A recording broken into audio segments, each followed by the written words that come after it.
Assalamualaikum warahmatullahi wabarakatuh.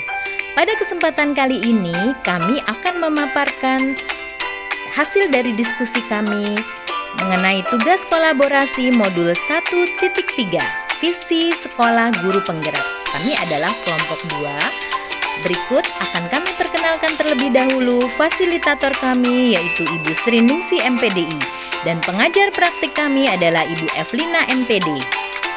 Berikut akan kami perkenalkan dulu anggota kelompok kami yang terdiri dari 5 orang. Yang pertama ada Bapak Haryono SPD, dan yang kedua ada saya sendiri Ika Cahyaningsi SPD, dan yang ketiga ada Ibu Rosita Manalu SPD, dan yang keempat ada Ibu Dewi Larasati SPD, dan yang kelima ada Ibu Erisa SPD.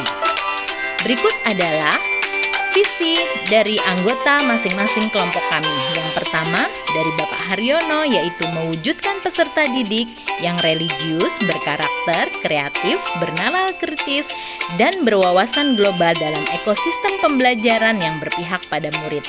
Yang kedua dari saya sendiri Ika Cahyaningsi, yaitu mewujudkan peserta didik yang beriman dan bertakwa serta berkarakter.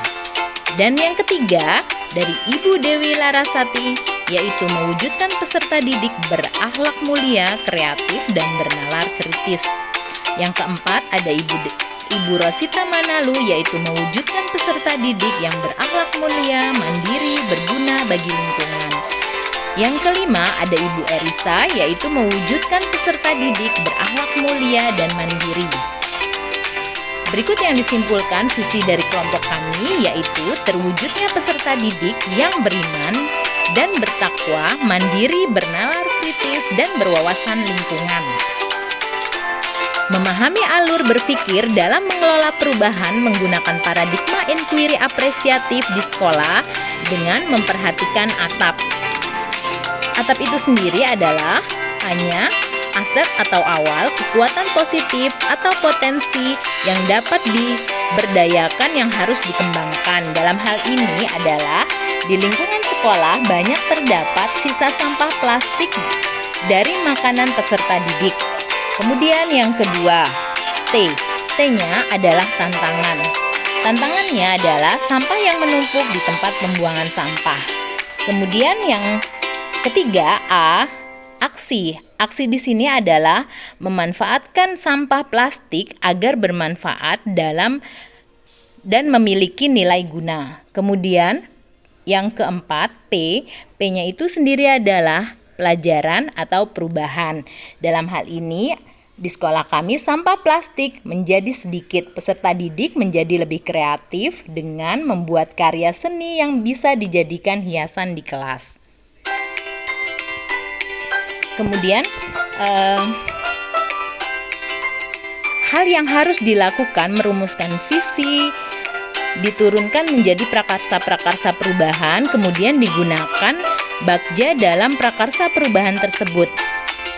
Dalam inquiry apresiatif memungkinkan komunitas di sekolah melakukan kolaborasi yang berangkat dari kekuatan aset yang dimiliki sekolah sehingga hasilnya lebih kontekstual.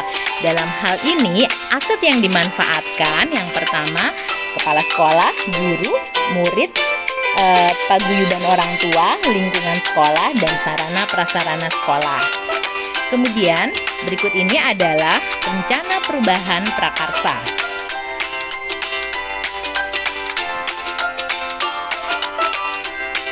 Pertama, deskripsi dari tahapan bakja. Berikut adalah kolom-kolomnya. Yang pertama ada pertanyaan utama. Kemudian pertanyaannya adalah bagaimana mengelola sampah menjadi barang yang bernilai seni, bernilai pakai.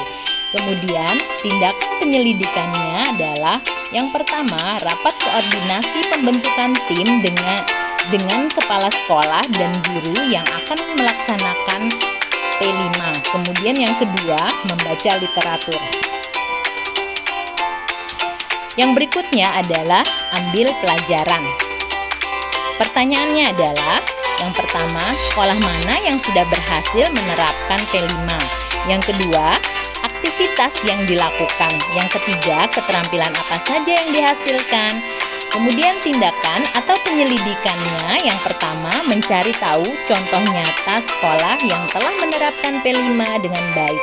Yang kedua, kegiatan membuat kerajinan dari sampah plastik. Yang ketiga, keterampilan mengelola sampah menganyam. Kemudian yang berikutnya, hasil dari proses ATM, amati, tiru, dan modifikasi, yaitu tahap gali mimpi. Pertanyaannya adalah yang pertama, bagaimana perasaan saya, murid-murid, teman, guru, dan warga sekolah ketika berhasil menerapkan proyek P5 di kelas? Yang kedua, apa kebiasaan baru yang akan terjadi jika proyek P5 sudah berjalan dengan baik? Kemudian tindakan atau penyelidikan yang dilakukan adalah yang pertama, membuat karya seni dari sampah daur ulang berupa plastik dan kardus. Yang kedua, siswa menjadi terampil dalam membuat kerajinan dari olahan sampah. Kemudian yang berikutnya, tahap jabarkan rencana. Pertanyaannya, langkah apa yang harus dilakukan dalam melaksanakan P5? Di sini tindakan dan penyelidikan yang dilakukan adalah yang pertama, penentuan tema P5, yang kedua, penentuan koordinator P5 dan proses pelaksanaannya. Yang ketiga, penentuan tim pembimbing proyek. Dan yang keempat, penentuan topik proyek. Serta kelima, penentuan waktu pelaksanaan P5. Dan keenam, mengembangkan modul. Dan tahap berikutnya adalah atur eksekusi. Pertanyaannya, yang pertama, siapa saja yang terlibat dalam mewujudkan kegiatan P5? Yang kedua, siapa yang bisa mengarahkan dan memantau kegiatan P5? Tindakan atau penyelidikan yang dilakukan, yang pertama, kepala sekolah dan rekan sejawat mengobservasi kelas setiap akhir proyek P5. Yang kedua, berkolaborasi dengan kepala sekolah dan tim koordinator terkait dengan kegiatan P5. Demikian hasil presentasi yang bisa kami sampaikan dari kelompok kami.